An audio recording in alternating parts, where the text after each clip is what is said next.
And it's anticipated, in fact acknowledged, that the numbers are going to get even higher this coming winter. And yet, and this is really the important thing, £2.4 billion worth of benefit entitlements for older people went unclaimed last year, go unclaimed each year. And the source of that is the National Energy Action, or the NEA. We need to do something about that. And I don't know if any of you saw on TV about a month ago now, I think it was a dispatches programme at 9 o'clock one evening. There was something called the Forgotten Pensioners, and it really focused on the North East. And it gave some case studies. One were an elderly couple, 83 years old they were. And the old lady was quite upset because the thing that she loved to do was cook, and in particular to produce the Sunday roast. And that was no longer affordable to them. Their meals now consist of more about a tin of soup. And the gentleman actually really enjoyed his wood turning, but he couldn't afford to go out into his garage and put the light of the heat on and use his lathe. So it was a pastime that he was no longer engaged with because of the concerns they had around affordability. The older gentleman in the programme that they moved on to, he had no family members. He lost his sister, I think, 6 years previously, and he turned off his fridge because of the cost of running it, or the concerns he had about running it. The only thing that was left in the fridge was a bottle of Coke on the fridge door that had been his sister's, and he couldn't bear to part with it. He kept his milk by the back door because thankfully it was cold enough to keep his milk cold. And he used a torch rather than turning his lights on, because at least he could keep a track of the cost of batteries for his torch.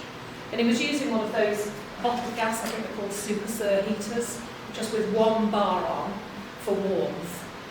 And he reused his tea bags to keep costs down as well. They asked him if he was happy. He wasn't happy.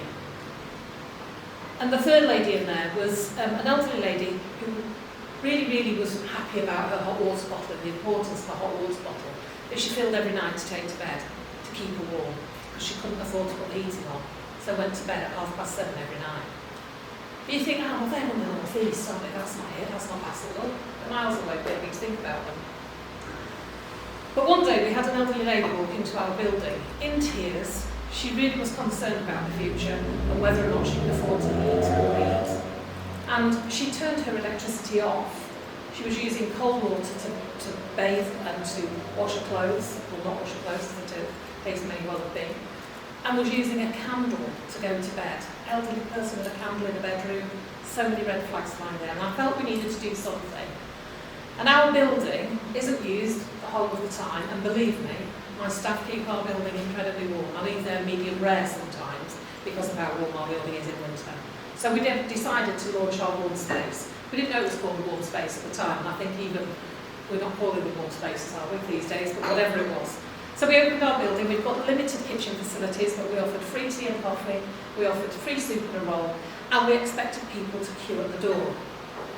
But actually the take-up was quite low. I know that wasn't the case of all warm spaces in Bassetlaw, but for us, people didn't flock to our building because there was a real reluctance of many of our older people to actually leave their homes and come to a warm space. So I had a conversation with Steve about alternatives that we might be able to provide, and we came up with the idea of issuing warm packs to people who were no longer able to afford to heat their whole homes or were worried about putting the heating on.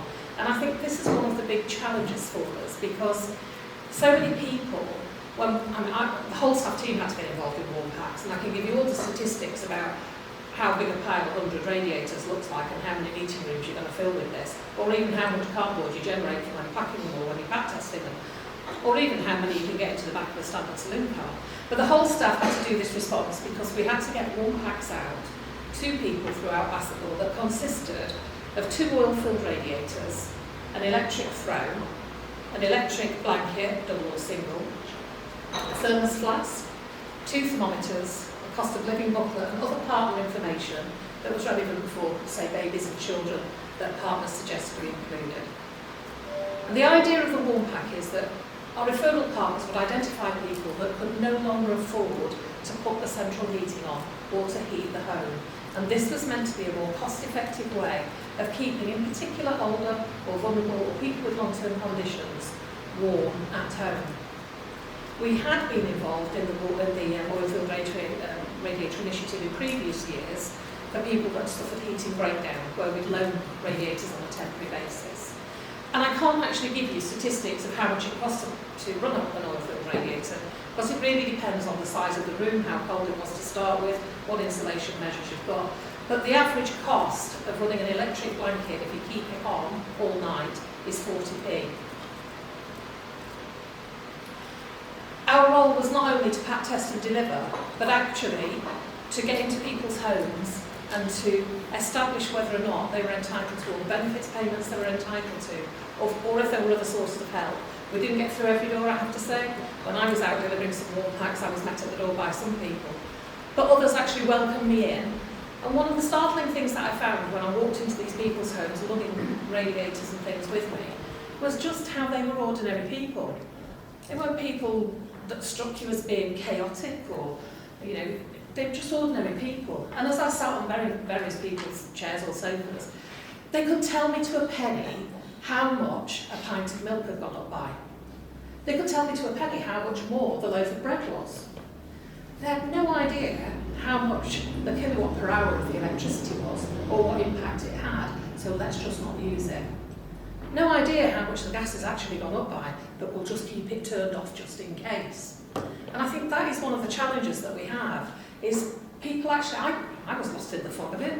I just knew that my direct debit had gone up, but you know, in the grand scheme of things, I just knew it was more expensive, but didn't really consider by how much. In distributing warm packs, apologies for some of the statistics here, but 47% of people in receipt of a warm pack were retired, and 42% were unable to work due to illness and unemployment. 3% were carers, but 8% in receipt of warm packs were people in employment. And again, that was a bit shocking. We just didn't expect anybody in employment to be struggling. And you can see the split there, the breakdown, no surprises. The majority of the warm packs went out in Worksop, with about an even split on Retford and the Villagers. More went out to females than males. And actually the age group of people in receipt of warm packs were those in the 61 to 90 age group. No surprises really.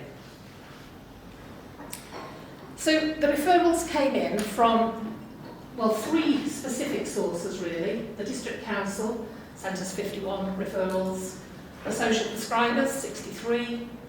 We identified from our own organisation 18, and 18 came from other various sources. And our aim was to issue the warm packs within 2 working days of receipt of a referral. And this was achieved for over 90% of the referrals received, with many going out the same day. And I just think it's worth just noting there, of those 150 packs that went out, many of them identified as having some kind of long-term condition as well. So Helen's touched on the impacts on health and the importance of warm. So having issued warm packs, we then followed up. We got some feedback. And this is people in Bassetlaw, not people in the North East. This is people in Bassetlaw that had a warm pack. And I actually spoke to several of these to ask what difference it made and how much more comfortable they were having had the benefit of the warm pack. And this young lady that was 26 years old that was awaiting spinal surgery was one that really resonated well with me, because she'd recently moved into a new job and was only entitled to SSP. She was already in fuel debt and completely reliant upon friends and family to support her with the food, because she simply couldn't make ends meet. I think she lived alone in a flat. And one of the things she said to me about the warm pack was, A, it made it more affordable, that she was much more in control of the costs, but the heated throw, really helped to relieve the pain and cope with the pain far better. Then this 82-year-old gentleman, I should have my glasses on for this bit, but I can't see you if I put on. The 82-year-old gentleman, he'd actually decided to have his gas meter removed because he was terrified that he wouldn't be able to afford his bills. And what he did know was that it cost him £100 a year in standing charge to have his gas meter there. Now this gentleman, I could have stayed chatting with him all afternoon. In fact, he tried to keep me chatting most of the afternoon. In his previous life, he'd been an electrical engineer. And now, he can't afford to put his heating on. So, he was using an electric shower to shower, and he was using his microwave and his air fryer to cook with.